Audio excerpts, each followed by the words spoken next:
دعا. اللہ فرماتے ہیں لیس شیء اکرم علی اللہ تعالی من الدعاء، کوئی چیز ایسی نہیں ہے جو اللہ تعالیٰ کے ہاں عزیز ہے اور اکرم ہے فرام دعا، کیونکہ دعا تقدیر کو بھی چینج کر دیتی ہے.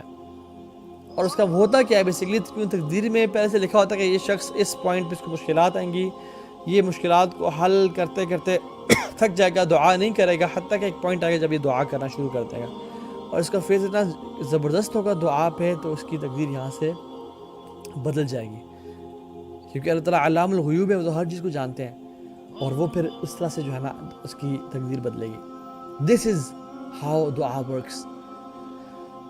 عمر بن خطاب رضی اللہ عنہ جب جا رہے تھے تو آگے سے خبر آئی کہ آپ کیا ڈماسکس جا رہے تھے غالباً، وہاں پہ تعاون پھیل گیا. تو انہوں نے کہا کہ وہاں پہ تعاون پھیل گیا تو آپ ہم واپس چلتے ہیں.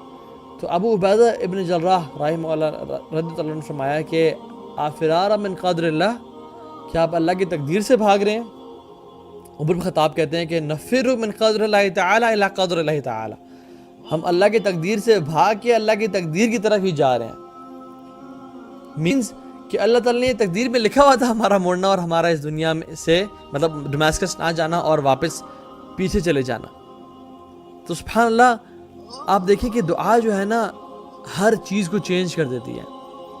آپ موسیٰ علیہ السلام کی سٹوری دیکھ لینا، کسی بھی مووی میں جو ہے نا کوئی ایک انسیڈنٹ اور ایونٹ بڑا امپورٹنٹ ہوتا ہے جس کی وجہ سے وہ پوری مووی چینج ہو جاتی ہے. آپ انبیاء کی لائف سٹوری میں دیکھیں، جو مین ایونٹ ہوتا ہے نا جس کی وجہ سے ان کی لائف چینج ہو جاتی ہے، وہ دعا ہوتی ہے. موسیٰ علیہ السلام فرعون سے بھاگ کے، ایک شخص قتل ہو گیا، آ کے عورتوں کی مدد کی، تھک ہار کے، فیئر ہے کہ مجھے آ کے لوگ پکڑ نہ لیں، بھوک اور پیاس ہے اور اتنا جو ہے نا وہ مشکل میں ہے کہ کیا کہتے ہیں، ربی انی لما انزلت الی من خیر فقیر، یا اللہ مجھ پہ آپ کوئی بھی خیر بھیجیں میں اس کا محتاج ہوں. Now this was a transition point in his life.